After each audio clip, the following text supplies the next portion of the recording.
আপনারা দূর থেকে শুধু জামাত শিবির নাম শুনেছেন, তাদের ব্যাপারে প্রবন্ধ পড়েছেন, গল্প পড়েছেন, পত্রিকার রিপোর্ট পড়েছেন, কিন্তু আজকে আপনি যেখানেই যাবেন, আপনারা যেখানেই যাবেন, যেহেতু চাকরির সুবাদে নানান জায়গায় আপনাদের বদলির চাকরি, যেখানেই যাবেন, যখন যাবেন, তখন আপনি তাদেরকে বলতে পারবেন যে এতদিন আমরা জামাত শিবিরের কথা শুনেছি, আর আমি কাছ থেকে ওলামায়ে কেরাম জামাত শিবিরকে দেখেছি।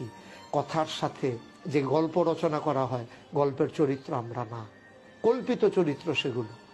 আমরা হচ্ছি সেই চরিত্র যারা মানুষের পাশে দাঁড়াই। আমরা মন্দির ভাঙ্গায় বিশ্বাসী তো দূরের কথা, মন্দিরকে আমাদের কাছে আমানত মনে করি। কারণ এই আমানত রাষ্ট্র দেয় নাই, সরকার দেয় নাই, কোনো আইন দেয় নাই। আমানত দিয়েছেন স্বয়ং রাসূল সাল্লাল্লাহু আলাইহি ওয়াসাল্লাম ১৫০০ বছর আগে। আমরা বলেছি আইনের শাসন আসুক, সকল শ্রেণীর মানুষ নির্বিঘ্নে নিশ্চিন্তে চলুক।